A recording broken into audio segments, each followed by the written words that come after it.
ശ്രീഭാഗവതാമൃതം ജീവാമൃതം ശ്രീഭാഗവതാമൃതം ജീവാമൃതം ശ്രീവിഷ്ണു ഭഗവാന്റെ ചരിതാമൃതം വേദവ്യാസൻ മൊഴിഞ്ഞ വചനാമൃതം വേദവ്യാസൻ മൊഴിഞ്ഞ വചനാമൃതം ഭാഗവതാമൃതം ജീവാമൃതം ശ്രീഭാഗവതാമൃതം ജീവാമൃതം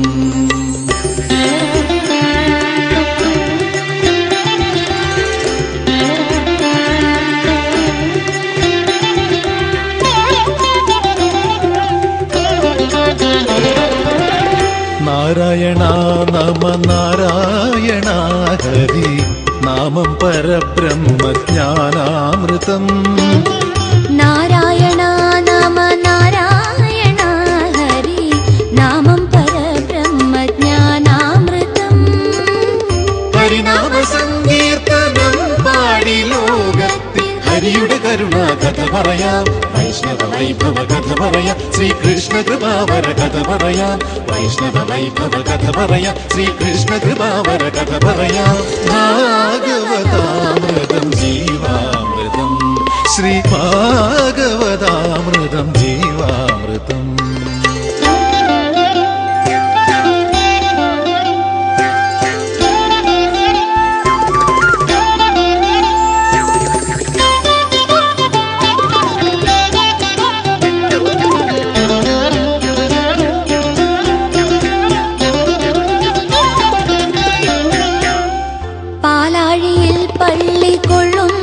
ഭഗവാന്റെ ലീലാവിലാസങ്ങളാണീ കഥ പാലാഴിയിൽ പള്ളി കൊള്ളുന്ന ഭഗവാന്റെ ലീലാവിലാസങ്ങളാണീ കഥ പാഞ്ചജന്യം മുഴക്കി ഗീതാമൃതം പൊഴിച്ച കൃഷ്ണ ഹരേ ജയ കൃഷ്ണ ഹരേ പങ്കജനാഭ മുകുന്ദ ഹരേ വൃന്ദാവന ഗോവിന്ദ ഹരേ പങ്കജനാഭ മുകുന്ദ ഹരേ വൃന്ദാവന ഗോവിന്ദ ഹരേ ഭാഗവതാമൃതം ജീവാമൃതം ശ്രീഭാഗവതാമൃതം ജീവാമൃതം ശ്രീവിഷ്ണു ഭഗവാന്റെ ചരിതാമൃതം വേദവ്യാസൻ മൊഴിഞ്ഞ വചനാമൃതം ഭാഗവതാമൃതം ജീവാമൃതം വേദസാരാമൃതം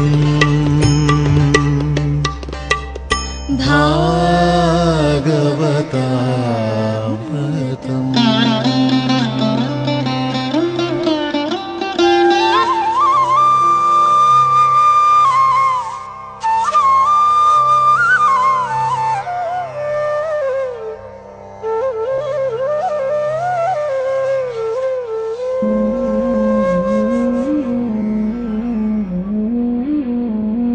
നാരായണ നാരായണ നാരായണ നാരായണ നാരായണ നാരായണ നാരായണ നാരായണ നാരായണ നാരായണ നാരായണ നാരായണ നാരായണ നാരായണ നാരായണ നാരായണ നാരായണ നാരായണ ഓം നമോ ഭഗവതേ വാസുദേവായ ഓം നമോ ഭഗവതേ വാസുദേവായ ഓം നമോ ഭഗവതേ വാസുദേവായ ഓം നമോ ഭഗവതേ വാസുദേവായ ഓം നമോ ഭഗവതേ വാസുദേവായ ഓം നമോ ഭഗവതേ വാസുദേവായ ഓം നമോ ഭഗവതേ വാസുദേവായ നിഗമകൽപ്പതരോർഗളിതം ഫലം ശുഗമുഖാദമൃതദ്രവസം യുതം പിബത ഭാഗവതം രസമാലയം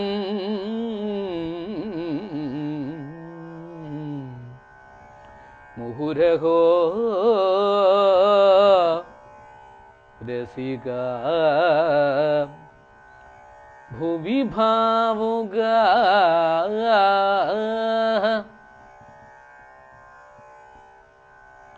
അഗ്രേ പശ്യാമി തേജോ നിബിഡതരകളായ ആവലീലോഭനീയം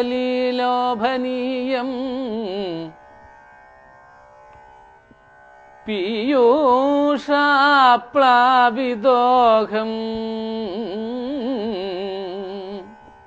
തദനോ തദുദരേ ദിവ്യകൈശോരവേഷം തദനു തദുദരേ ദിവ്യകൈശോരവേഷം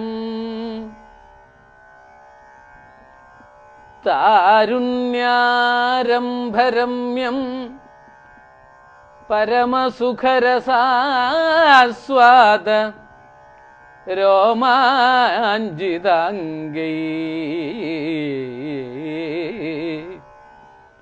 ആവീതം നാരദാദ്യൈ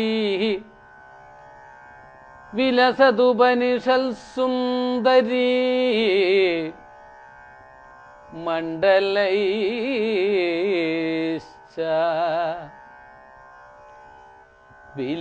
വിലസതുപനിഷത് സുന്ദരീ മണ്ഡലൈശ്ച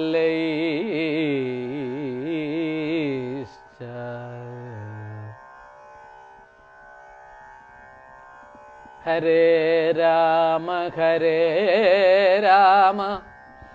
രാമ രാമ ഹരേ ഹരേ ഹരേ കൃഷ്ണ കൃഷ്ണ കൃഷ്ണ ഹരേ ഹരേ ഹരേ രാമ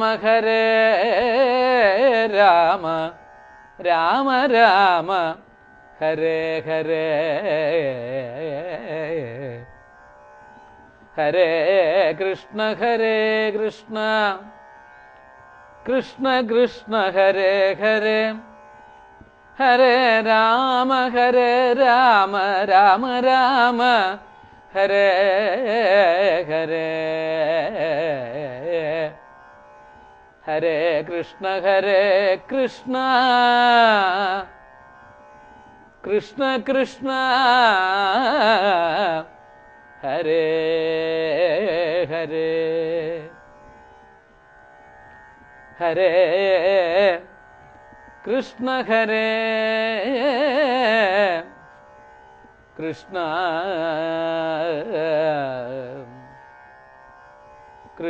കൃഷ്ണ ഹരേ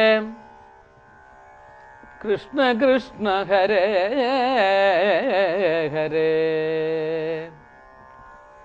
മുനീന്ദ്രൈഃ ഇത്യാദിസ്തവനമുഖരൈർമോദിതമനാ മഹീയസ്യ മൂർത്യാ വിമലതരകീർത്യാ ച വിലസൻ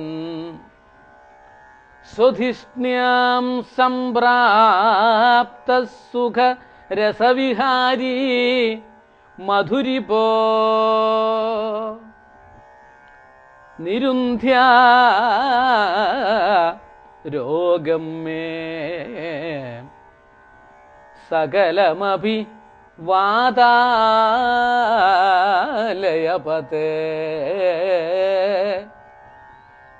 നിരുന്ധ്യാ രോഗം മേ സകലമപി വാതാലയപതേ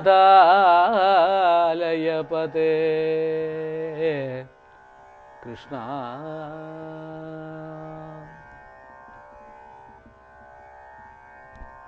എല്ലാവർക്കും നമസ്കാരം. ശ്രീമദ് ഭാഗവതം പ്രഥമസ്കന്ധത്തിലെ 3-ാം അധ്യായം 19-ാം ശ്ലോകമാണ് 2 സുദിനങ്ങളിലായിട്ട് അനുസ്മരിച്ചത്. പഞ്ചദശം വാമനകം കൃത്വാഗാധധ്വരം ബലേ പദത്രയം യാജമാന പ്രത്യാദിൽ സുസ്ത്രിവിഷ്ടപം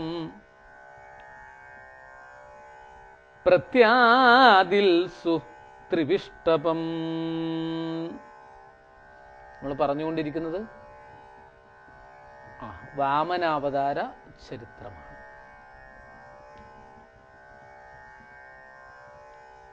ത്രിലോകത്തിൻ്റെയും അധിപതിയായി ദേവന്മാരെ മുഴുവൻ ആ സ്ഥാനത്ത് നിന്ന് നിഷ്കാസിതനാക്കി ആ അധികാരം കയ്യിലെടുത്തുകൊണ്ട് അഹത്തോടുകൂടി കഴിഞ്ഞുകൂടുന്ന ബലി, മഹാബലി, അദ്ദേഹത്തിനാൽ സ്ഥാനം നഷ്ടപ്പെട്ട മക്കളുടെ സങ്കടം സഹിക്കാൻ കഴിയാതെ അമ്മ കശ്യപ പ്രജാപതിയുടെ പത്നിയായ അതിഥി ദേവി പ്രാർത്ഥിച്ചതനുസരിച്ച് കശ്യപ പ്രജാപതി വ്രതാനുഷ്ഠാനം പറഞ്ഞുകൊടുത്തു. അങ്ങനെ വിശേഷപ്പെട്ട വ്രതം ഇവിടെ ആരംഭിച്ചു.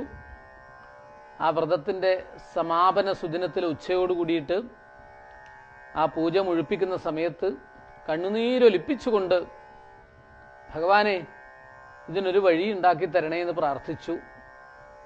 അങ്ങനെയാണ് ഭഗവാന്റെ ദിവ്യ അവതാര സ്വരൂപം അങ്ങനെ കാണാനിടവന്നത്. നാരായണീയത്തിൽ പറയുന്ന ഭാവമുണ്ടേ ആ ദശകത്തിൽ, രണ്ടാമത്തെ ദശകത്തിൽ സൂര്യസ്പർദ്ധി കിരീടം ഊർധ്വതിലക പ്രോദ്ഭാസി ഫാലാന്തരം കാരുണ്യാകുലനേത്രമാർദ്രഹസിതോല്ലാസം സുനാസാപുടം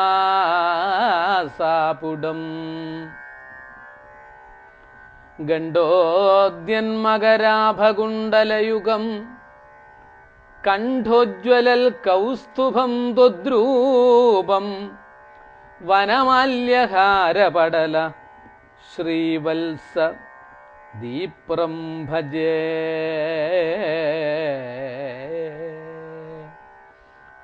കേയൂരാംഗത കങ്കണോത്തമ മഹാരത്നാങ്കുലീ അങ്കിത ശ്രീമൽബാഹുചതുഷ്ക സംഗത ഗതാശങ്കാരി പങ്കേരുഹം കാഞ്ചിൽ കാഞ്ചന കാഞ്ചി ലാഞ്ചിതലസൽ പീതാംബരാലംബിനീം ആലംബേ വിമലാംബുജദ്യുതിപദാം മൂർത്തിം തവാർത്തിച്ഛിതം. രണ്ട് ശ്ലോകത്തിൽ രണ്ടാമത്തെ ദശകത്തിൽ ശ്രീമന്നാരായണീയത്തിൽ ഗുരുവായൂരപ്പനെ ഭട്ടതിരിപ്പാട് പ്രാർത്ഥിച്ച് വന്ദിച്ച് നമസ്കരിച്ച ആ ദിവ്യസ്വരൂപത്തെ,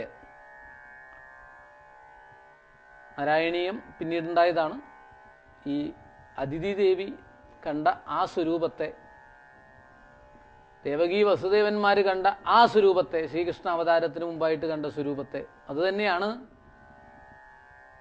നാരായണീയത്തിൽ, ശ്രീമന്നാരായണീയത്തിൽ മേൽപ്പത്തൂർ ഭട്ടതിരിപ്പാട് 400 വർഷങ്ങൾക്ക് മുമ്പ് വർണ്ണിച്ച് ഗുരുവായൂരിൽ വാതിൽ മാടത്തിൽ വെച്ച് അവിടെ ഇരുന്ന് നേരിട്ട് കണ്ടുകൊണ്ട് വർണ്ണിച്ചിരിക്കുന്നത്. അതുകൊണ്ട് അതൊന്ന് എടുക്കുമ്പോൾ അതിനൊരു ശക്തി ഉണ്ടാവും, മഹാത്മാക്കളുടെ അനുഗ്രഹം ഉണ്ടാവും, ഗുരുവായൂരപ്പൻ്റെ അനുഗ്രഹം ഉണ്ടാവും. നാരായണിയൊക്കെ ചൊല്ലിയാൽ വിശേഷമാണ്. 100 രൂപ അർത്ഥത്തോടു കൂടിയിട്ട് ഒരുപാട് പേജുകളുള്ള അതിമനോഹരമായ, ഗുരുവായൂരിൽ നിന്ന് മാത്രം ലോകത്തിൽ മറ്റെവിടെയും കിട്ടാത്ത തരത്തിലുള്ള വനമാല വ്യാഖ്യാനമുണ്ട് നാരായണീയത്തിന്.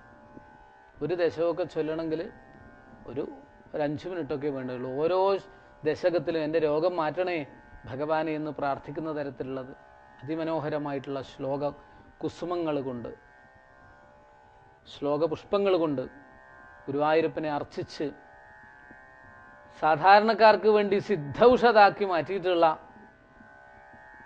ആ നാരായണീയം ഏറ്റവും ശ്രേഷ്ഠമാണ്. ചെറിയതിനൊക്കെ അത്രയേ ഉള്ളൂ, ചെറിയ കുറച്ച് കാശ്, വലുതാവുമ്പോൾ ഇത്തിരി കൂടി കൂടുന്നു. അങ്ങനെയുള്ള വിശേഷപ്പെട്ട നാരായണീയത്തിൽ വർണ്ണിച്ച ഭാവത്തിൽ അതിഥി ദേവി സർവേശ്വരനായ ഭഗവാനെ മുന്നിൽ കണ്ടു. പിന്നീട് അതിവിശേഷപ്പെട്ട സ്തോത്രങ്ങൾ കൊണ്ട് പിന്നീട് സ്തുതിച്ചു. അതിമനോഹരമായിട്ടുള്ള സ്തോത്രങ്ങളെ കൊണ്ട് സ്തുതിച്ചു. വളരെയധികം സന്തുഷ്ടനായി ഭഗവാൻ. ആ സ്തോത്രങ്ങൾ കേട്ട് കഴിഞ്ഞാൽ അത്യധികം സന്തുഷ്ടനാവും. സ്തവ്യസ്തവപ്രിയ സ്തോത്ര സ്തുതിസ്തോതാരണപ്രിയ പൂർണ്ണപൂരയിതാ പുണ്യ പുണ്യകീർത്തി അനാമയ എന്നൊക്കെയാണ് പറയുന്നത്. അങ്ങനെയുള്ള ഭഗവാൻ വളരെയധികം സന്തുഷ്ടനായി. അങ്ങനെ പറഞ്ഞു, ഒന്നും പരിഭ്രമിക്കണ്ട ദേവി, ഞാൻ ദേവിയുടെ പുത്രനായിട്ട് അധികം വൈകാതെ തന്നെ ജനിക്കും. ആ ഗർഭത്തിലേക്ക് ഉടനെ തന്നെ പ്രവേശിക്കും. എന്നെ ആ ഒരു ഭാവത്തോടു കൂടിയിട്ട് എപ്പോഴും പ്രാർത്ഥനയോടു കൂടിയിട്ട് ആശ്രയിച്ചോളൂ. അവതരിക്കുന്നതിന് മുമ്പും ശേഷവും ആശ്രയിച്ചോളൂ. എന്നെ തന്നെ പരമഭക്തനായ ആ മഹാബലിയുടെ അഹംഭാവത്തെ ഇല്ലാതാക്കി മഹാബലിക്ക് അനുഗ്രഹം കൊടുത്ത് ഞാൻ അടുത്ത മന്വന്തരത്തിലെ ഇന്ദ്രനായിട്ട് വാഴിക്കുന്നു. അതുകൊണ്ട് അതിനുള്ള എല്ലാ ഏർപ്പാടുകളും ചെയ്യും, ഒന്നും പരിഭ്രമിക്കണ്ട കേട്ടോ എന്ന് പറഞ്ഞ് അതിഥി ദേവിയെ അനുഗ്രഹിച്ചു. കാലം കുറച്ചുകൂടി കഴിഞ്ഞപ്പോഴാണ് ബ്രഹ്മാദി ദേവന്മാർക്കൊക്കെ മനസ്സിലായി ഈ ഗർഭിണിയായ കശ്യപ പ്രജാപതിയുടെ ഭാര്യയായ ദേവമാതാവായ അതിഥി ദേവി അവരുടെ ആ ആത്മാർത്ഥമായ പ്രാർത്ഥന കേട്ട് ഭഗവാൻ ഇത് അവതരിക്കാൻ തയ്യാറായിട്ടുണ്ടെന്ന് തോന്നി. അങ്ങനെ ബ്രഹ്മാദി ദേവന്മാർ, അവർക്ക് വലിയൊരു ഉത്തരവാദിത്വമുണ്ടല്ലോ, അവരുടെയൊക്കെ സങ്കടം അത്ര വലുതായിരുന്നു. അവരൊക്കെ പ്രാർത്ഥിച്ചു കൊണ്ടിരിക്കുന്നു, പിന്നെ സ്തുതിച്ചു കൊണ്ടിരിക്കുന്നു. ഏതാണ്ട് സമയമായി അവതരിക്കാൻ സമയമായി എന്ന് തോന്നുന്ന സമയത്ത് അവരൊക്കെ സ്തുതിച്ചു കൊണ്ടിരിക്കുന്ന സമയത്താണ് സർവേശ്വരനായ ഭഗവാൻ വാമനമൂർത്തിയായിട്ട് അവതരിക്കുന്നത്. അങ്ങനെയുള്ള ആ വാമനമൂർത്തിയുടെ അവതാരം ശ്രീമദ് ഭാഗവതത്തിൽ വർണ്ണിച്ചിരിക്കുന്നത് ഈ സന്ദർഭത്തിലല്ല. പക്ഷേ ഏതായാലും അവതാര സ്വരൂപം ഏറ്റവും ശ്രേഷ്ഠമാണ്. അങ്ങനെ എല്ലാവിധത്തിലുള്ള ചൈതന്യങ്ങളോട് കൂടിയിട്ട് സൂര്യനെ പോലും വെല്ലുന്ന പ്രഭാവത്തോടു കൂടിയിട്ടുള്ള കിരീടം ധരിച്ച് 4 കൈകളിലും ശംഖ്, ചക്രം, ഗദാപത്മം ഇവയൊക്കെ ധരിച്ച് കൗസ്തുഭരത്നത്തോടുകൂടി വനമാലയോടുകൂടി ആടയാഭരണങ്ങളോടുകൂടി പീതാംബര പട്ടുടുത്ത് ഭഗവാൻ അവതരിക്കുന്ന അവതാരമാണ് വാമനാവതാരം. ആ അവതാര ശ്ലോകമൊക്കെ ഭാഗവതത്തിൽ പിന്നീട് വർണ്ണിക്കുന്നുണ്ട്. ആ സമയത്ത് നമുക്കത് വിസ്തരിക്കാൻ ഇടവരും. ഇപ്പോഴൊന്ന് അനുസ്മരിച്ചു എന്ന് മാത്രമേ ഉള്ളൂ. ആ അനുസ്മരണമാണ് അവതാര ലീലയിലേക്ക് എത്തിയിരിക്കുന്നത്. ഏറ്റവും ശ്രേഷ്ഠമായിട്ടുള്ളൊരു അവതാരം തന്നെയാണ് വാമനാവതാരം. ഇത്തം വിരിഞ്ചസ്തുതകർമ്മവീര്യ പ്രാദുർബഭൂവാമൃതഭൂരദിത്യാം ചതുർഭുജ ശംഖഗദാബ്ജചക്ര പിശങ്കവാസ നളിനായതേക്ഷണ. അങ്ങനെ താമരക്കണ്ണനായിട്ടുള്ള ഭഗവാൻ ശംഖചക്ര ഗദാപത്മങ്ങളോടുകൂടി പ്രാസൂതജ പ്രകട വൈഷ്ണവ ദിവ്യരൂപം സാദ്വാദശീ ശ്രവണ പുണ്യദിനെ ഭവന്തം. ഭഗവാൻ അവതരിച്ചത് എപ്പോഴാണ്? പൊന്നിൻ ചിങ്ങമാസത്തിലെ വാമനാവതാരത്തെക്കുറിച്ചാണ് പറയുന്നത്. പൊന്നിൻ ചിങ്ങമാസത്തിലെ തിരുവോണം നക്ഷത്രത്തിലാണ് അവതരിച്ചത്. അപ്പോൾ നമ്മൾ തിരുവോണം, പൊന്നിൻ ചിങ്ങമാസത്തിലെ തിരുവോണത്തെയാണ് ചുരുക്കിയിട്ട് തിരുവോണമാണ്. ഓണം എന്ന് പറയുന്നത് ഓണം ഉണ്ണണം, ഓണ ആഘോഷം ഒക്കെ അതുമായിട്ട് ബന്ധപ്പെട്ട് വന്നിരിക്കുന്നതാണ്. അപ്പോൾ ഈ ശരിക്ക് പറഞ്ഞാൽ പൊന്നിൻ ചിങ്ങമാസത്തിലെ തിരുവോണം എന്നുള്ളത്, തിരുവോണം ആശംസിക്കുക എന്ന് പറഞ്ഞാൽ അല്ലെങ്കിൽ തിരുവോണ സുദിനത്തിൽ നമ്മൾ എന്തെങ്കിലും ചടങ്ങുകൾ നടത്തുക, അന്ന് വ്രതമനുഷ്ഠിക്കുക, അന്ന് ക്ഷേത്രത്തിൽ പോവുക, അന്ന് പ്രാർത്ഥിക്കുക, അന്ന് അനുസ്മരിക്കുന്നത് യഥാർത്ഥത്തിൽ ഈ ഭഗവാന്റെ തിരുനാളാണ്. അത് ഓർമ്മിക്കണം. ഭഗവാന്റെ തിരുനാൾ ജന്മദിനമാണ്, പിറന്നാളാണ്. ഏത് ഭഗവാന്റെ? വിഷ്ണു ഭഗവാൻ വാമനമൂർത്തിയായിട്ട് അവതരിച്ച ആ വാമന ജയന്തി സുദിനമാണ് പൊന്നിൻ ചിങ്ങമാസത്തിലെ തിരുവോണം. എത്ര പേർക്കറിയാം? ഇപ്പോഴും മനസ്സിലാക്കിയില്ല. മഹാബലിയുടെ ചരിത്രമാണ്. മഹാബലിയുടെ ചരിത്രം ഇതിലേക്ക് കൂട്ടി യോജിപ്പിക്കുന്നതാണ് പിന്നീട് ബലി മഹാനായി തീർന്ന സമയത്ത്. നമുക്ക് രണ്ടും ഒരുപോലെയാണ്. യഥാർത്ഥത്തിൽ അന്ന് തിരുവോണത്തിൻ്റെ വിശേഷം, ഈ സന്താന വിഷയങ്ങൾക്കൊക്കെ തിരുവോണം ഏറ്റവും പ്രധാനപ്പെട്ട സുദിനമാണ്. സന്താന ഹോമങ്ങൾക്ക് തിരുവോണം വിശേഷപ്പെട്ടതാണ്. അതുകൊണ്ട് തന്നെ ഭഗവാൻ ആ ഒരു സുദിനത്തിൽ തന്നെ അവതരിച്ചു. ഒരുപാട് പ്രത്യേകതകളുണ്ടെന്ന്. വിജയ എന്നുള്ള ആ പ്രത്യേക മുഹൂർത്തത്തിലാണെന്ന് പറയുന്നു, അത് ശരി. അതിനപ്പുറം ആ സന്ദർഭം, ആ സുദിനത്തിൽ ദ്വാദശി ശ്രവണ പുണ്യദിനേ ഭവന്തം, പുണ്യദിനത്തിൽ ദ്വാദശി എന്ന് പേരായിട്ടുള്ള ആ ശ്രവണ പുണ്യദിനത്തിൽ, ചിങ്ങമാസത്തിലെ ആ സുദിനത്തിൽ, തിരുവോണ നക്ഷത്രത്തിൽ ഭഗവാൻ ശംഖചക്ര ഗതാപത്മങ്ങളോട് കൂടിയിട്ടാണ് അവതരിക്കുന്നത്. ഒന്ന് ഓർമ്മിക്കുക. അവതരിച്ച് കശ്യപ പ്രജാപതിയും അതിഥി ദേവിയും വേണ്ടതുപോലെ വാഴ്ത്തി സ്തുതിച്ചു ഭഗവാനെ. സന്തോഷമായി ഭഗവാനെ, സന്തോഷമായി എന്ന് പറഞ്ഞ് സ്തുതിച്ചു. ഈ ശ്രീകൃഷ്ണ അവതാരമൊക്കെ പിന്നീട് വർണ്ണിക്കുമല്ലോ, അതുപോലെയുള്ള ഒരു അവതാരം തന്നെയായിരുന്നു വാമനമൂർത്തിയുടെയും അവതാരം, വിഷ്ണുവിൻ്റെ എല്ലാ പ്രഭാവങ്ങളോടും കൂടിയിട്ട്. അതുകൊണ്ടാണ് ഒരു വാമനമൂർത്തിയുടെ ക്ഷേത്രം എവിടെയെങ്കിലും ഉണ്ടെങ്കിൽ ആ ക്ഷേത്രത്തിൽ വിഷ്ണുവിൻ്റെ തന്നെ ഭാവമാണ് ഉണ്ടാവുക, ചതുർഭുജനായിട്ടാണ് ഉണ്ടാവുക. ആ സങ്കല്പം കൊണ്ടാണ്, ആ മൂർത്തി തന്നെയാണ് വാമനൻ. പിന്നീട് കുറച്ചും കൂടെ കഴിഞ്ഞപ്പോഴാണ് ശ്രീകൃഷ്ണ അവതാരത്തിൽ ആ ഉണ്ണി ഈ 4 കൈകളൊക്കെ മാറ്റി വെച്ച് 2 കൈയോട് കൂടിയിട്ട് കൊച്ചുകുട്ടിയായി മാറുകയും ഗോകുലത്തിലേക്ക് കൊണ്ടുപോവുകയും ചെയ്യുന്നുണ്ടല്ലോ.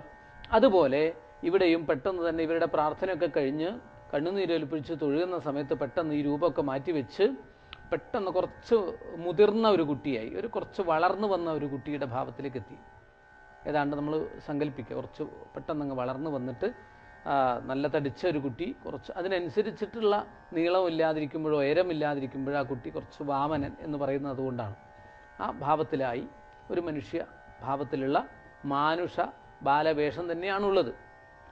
പക്ഷെ കശ്യപ പ്രജാപതി പ്രമാണപ്രകാരം, കാരണം ആ ഉയർന്ന് ഒരു പ്രായമായിട്ടുണ്ട്, ബ്രഹ്മചാരിയുടെ പ്രായമായിട്ടുണ്ട് തോന്നിയപ്പോൾ അദ്ദേഹത്തിനുള്ള ചില അന്തര്യാമിയായിട്ടുള്ള ഭഗവാന്റെ നിർദ്ദേശമനുസരിച്ച് അദ്ദേഹം പ്രവർത്തിച്ചു. അങ്ങനെയാണ് വിധിപ്രകാരം ഒരു ബ്രാഹ്മണൻ്റെ, അതായത് ഇങ്ങനെ ഒരു ശ്രേഷ്ഠനായിട്ടുള്ള കുലത്തിൽ, പ്രജാപതിയുടെ കുലത്തിൽ ജനിച്ചു കഴിഞ്ഞ ഒരു ഭഗവാൻ തന്നെയാണ് അവതരിച്ചത് എന്ന് മനസ്സിലായല്ലോ.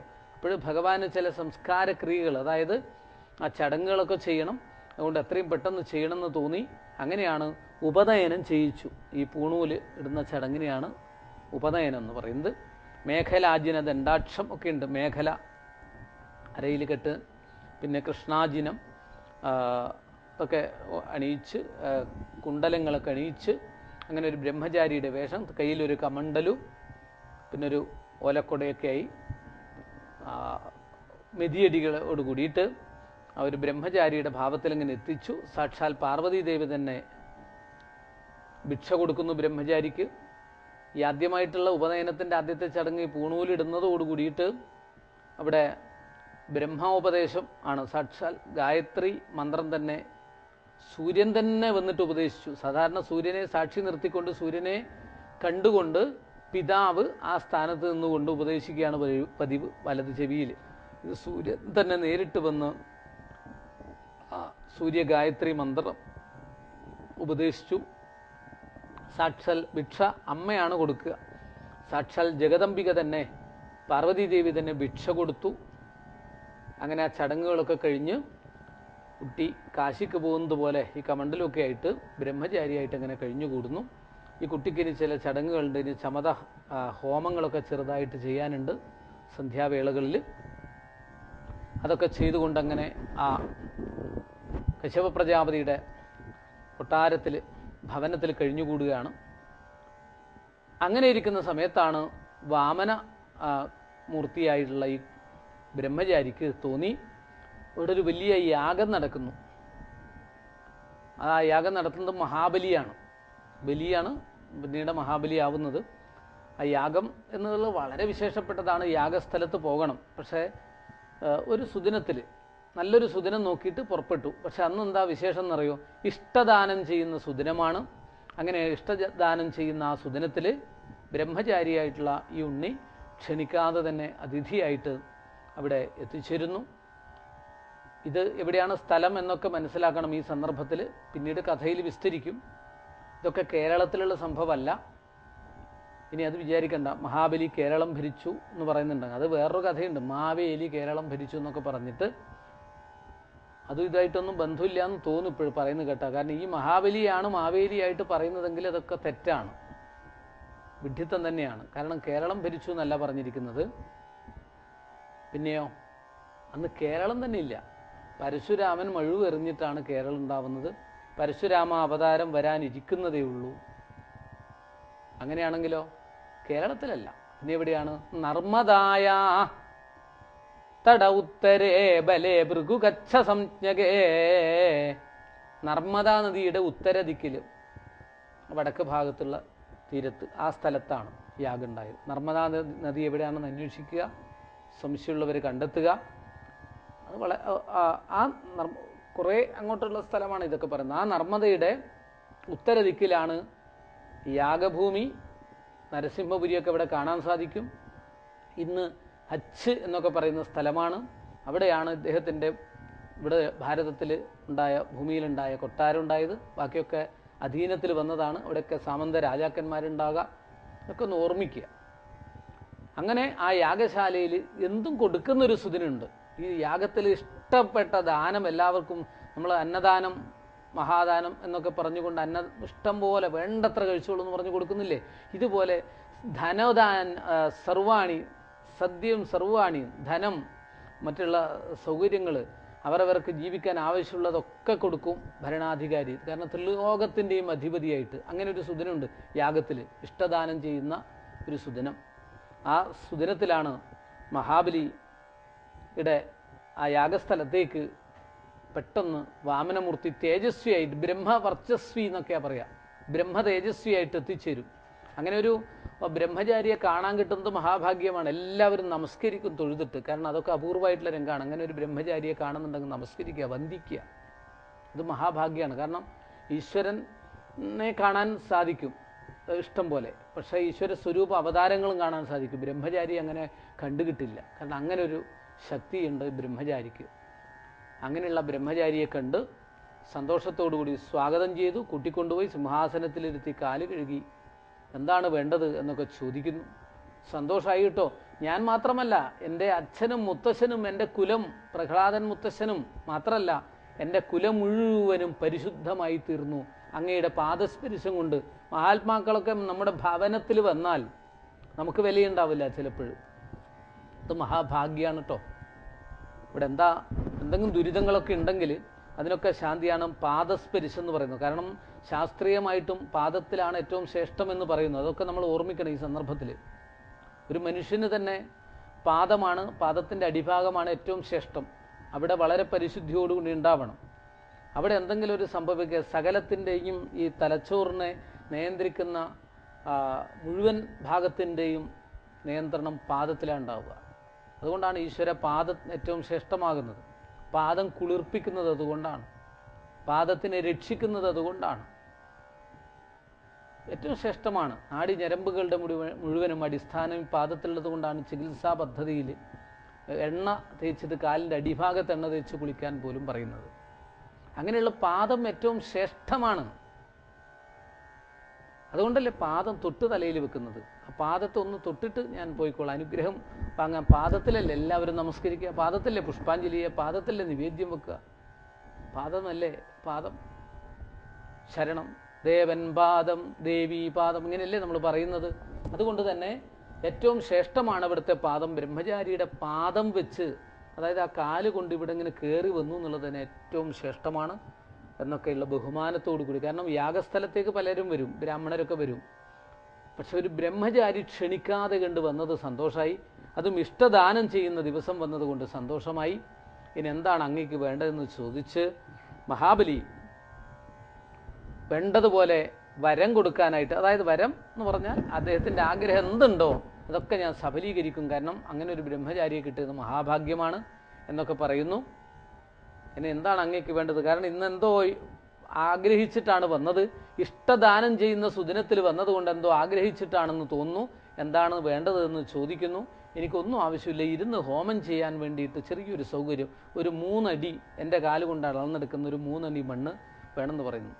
എന്തിനാ പറഞ്ഞതെന്ന് വെച്ചാൽ, എനിക്ക് ബ്രഹ്മചാരി അധികം സ്വത്ത് സമ്പാദ്യം ഒന്നും ഉണ്ടാക്കാൻ പാടില്ല എന്നൊരു പ്രമാണമുണ്ട്. അവനവന് ഈ ബ്രഹ്മത്തിലേക്ക് സഞ്ചരിക്കാനുള്ള, അതിന് വേണ്ടുന്ന ഇരുന്ന് ചെയ്യാനുള്ള സൗകര്യം മാത്രമേ സ്വന്തമായിട്ട് വേണ്ടതുള്ളൂ. അതിന് സ്വന്തമാവുന്നതെന്ന് വെച്ചാൽ, ഈ മഹാബലി പറഞ്ഞു, ഈ ത്രിലോകം മുഴുവനും എൻ്റേതാണ്, എൻ്റെ കാൽ കീഴിലാണ്, ഇതൊക്കെ ഇപ്പം ഞാനാണ് അടക്കി ഭരിക്കുന്നത്, ഇതൊക്കെ എൻ്റെ കയ്യിലാണ്, ത്രിലോകം വിശ്വത്തിൻ്റെ മുഴുവൻ ഈശ്വരൻ ഞാനാണെന്നുള്ള ഒരഹം ഉണ്ടായിരുന്നു മഹാബലിക്ക്. അപ്പോഴാണ് പറഞ്ഞത്, അങ്ങനെയാണെങ്കിൽ എനിക്ക് സ്വന്തമായിട്ടൊരു ബ്രഹ്മചാരി എന്നുള്ള നിലയ്ക്ക് ഒരു 3 അടി മണ്ണ് വേണം, എൻ്റെ കാലുകൊണ്ട് അളന്നെടുക്കുന്നത് തരണമെന്ന് പറഞ്ഞു. പിന്നീട് മഹാബലിയും ഈ വാമനമൂർത്തിയായിട്ടുള്ള ഭഗവാനും തമ്മിലുണ്ടായ സംഭാഷണവും 3 അടി മണ്ണ് അളക്കുന്നതും അനുഗ്രഹിക്കുന്നതുമായിട്ടുള്ള രംഗങ്ങളാണ് ശ്രീമദ് ഭാഗവതത്തിൽ കുറേ അധ്യായങ്ങൾ കൊണ്ട് വിസ്തരിച്ച് വർണ്ണിച്ചിട്ടുള്ള ആ വാമന അവതാര ചരിത്രം, വാമന പുരാണത്തിൽ വിസ്തരിച്ച് വർണ്ണിച്ചിട്ടുള്ള അവതാര ചരിത്രം. ഇതൊക്കെയാണ് ശ്രേഷ്ഠമായിട്ട് ഇനി അങ്ങോട്ടുള്ള സുദിനത്തിൽ നമ്മൾ വർണ്ണിക്കുന്നത്. ഭഗവാന്റെ അനുഗ്രഹം നമുക്ക് ഓരോരുത്തർക്കും ഉണ്ടാകട്ടെ എന്ന് പ്രാർത്ഥിക്കുക. കാരണം ഈ സുദിനത്തിൽ നമ്മൾ വാമന അവതാരം തന്നെ ഒന്ന് കേൾക്കാൻ ഇടവന്നു. ശരിക്കിത് അഷ്ടമസ്കന്ധത്തിലാണ് കേൾക്കാൻ ഇടവരിക, യോഗം ഉണ്ടെങ്കിൽ. പക്ഷെ ഇതിപ്പോഴെ തന്നെ കേൾക്കാൻ വരുന്നതും സാധിക്കുന്നതും ഒരു മഹാഭാഗ്യമായിട്ട് കണക്കാക്കാം. തുടർന്നുള്ള കഥാഭാഗങ്ങൾ അടുത്ത സുദിനത്തിൽ ഇങ്ങനെ തുടർച്ചയായിട്ട് അല്പാൽപമായിട്ട് അങ്ങനെ അയവിറക്കാൻ നമുക്ക് ഓരോരുത്തർക്കും സാധിക്കട്ടെ എന്ന് പ്രാർത്ഥിക്കാം. സ്വസ്തി പ്രജാഭ്യ പരിപാലയന്താം ന്യായേണ മാർഗേണ മഹിം മഹീഷാഃ ഗോബ്രാഹ്മണേഭ്യഃ ശുഭമസ്തു നിത്യം ലോകാഃ സമസ്താഃ സുഖിനോ ഭവന്തു. ചരണനദ ജനഭരണതവകഥകളിന്നു ഞാൻ ചെറ്റുപിഴച്ചുര ചെയ്തു പോയെങ്കിലും തവ മനസി സകലമതു കൃപയൊടു പൊറുത്തുമാം തുൽഭക്തനാകാൻ അനുഗ്രഹിക്കേണമേ. യോഗീന്ദ്രാണാം ത്വദംഗേഷ്വധിക സുമധുരം മുക്തിഭാജാം നിവാസോ ഭക്താനാം കാമവർഷദ്യുതരുകിസലയം നാഥാ തേ പാദമൂലം നിത്യം ചിത്തസ്ഥിതം മേ പവനപുരപദേ കൃഷ്ണ കാരുണ്യസിന്ധോ ഹൃത്വാ നിശേഷതാവാൻ പ്രതിശതു പരമാനന്ദസന്തോഷലക്ഷ്മീം കായേന വാചാ മനസേന്ദ്രിയൈർവാ ബുദ്ധ്യാത്മനാ വാ പ്രകൃതേ സ്വഭാവാൽ കരോമി യദ്യൽ സകലം പരസ്മൈ നാരായണായേതി സമർപ്പയാമി. ഹരേ രാമ രാമ രാമ ഹരേ ഹരേ, ഹരേ കൃഷ്ണ